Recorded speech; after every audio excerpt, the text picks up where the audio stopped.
shirkadda isgaarsiinta Telesom ayaa waxa ay xarunta caafimaadka ee hooyada iyo dhallaanka Woodwood ay ku kordhisay 2 qol iyadoona munaasabadii ay shirkaddu ku dhagax dhigaysay 2 qol ay ka soo qayb galeen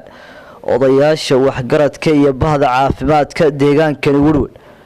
wararkaasi waxa ka hadlay Dr. Faarax Xasan oo isagu markaasi sheegay inuu mahad celinayo shirkadda Telesom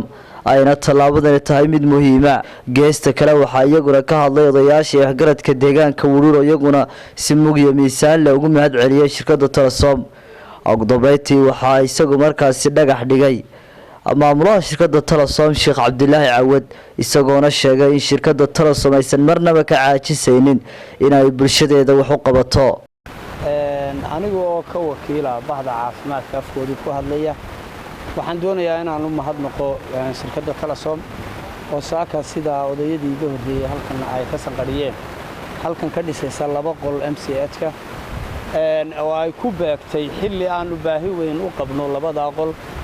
waxaanu mahadnaq dabadeed ka codsanaynaa in si degdeg ah 2 qol ee saaka halka laga dhagax dhigay naloogu dhameeyo naloogu dhameystiro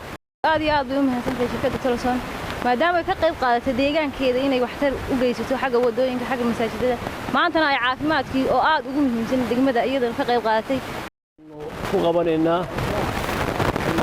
iyo dhagax dhig baanu halkan ku haynaa xaflad aan ugu talagalnay oo aan ugu mahadnaqayno shirkadda Telesom company oo ugu deeqday MCH degmada Woodwood 2 qol oo caafimaadka ugu deeqday aad iyo aad baanu ugu mahad celinaynaa haddaanu nahay bahda caafimaadka iyo cuqaashi iyo culimada diinka iyo dhammaan odayaasha deegaanka degmada Woodwood oo dhan haddaanu nahay degmada Woodwood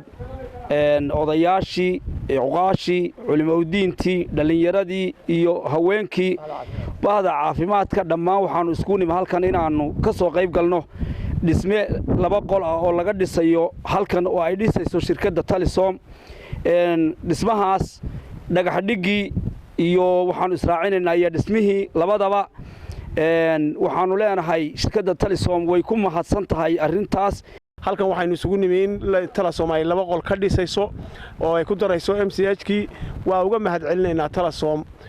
aad iyo aad baanu uga mahad celinaynaa waa u ducaynaynaa haddaanu nahay waxgaradka iyo bulshada reer Woodwood runtii anoo ku hadlaya afka shirkadda Telesom company oo ah maamulaha shirkadda qaybta Woodwood waxaan runtii maanta farxad noo ah oo runtii aad iyo aad aan uga mahad celinaynaa inaan maanta aan ku kordhinayno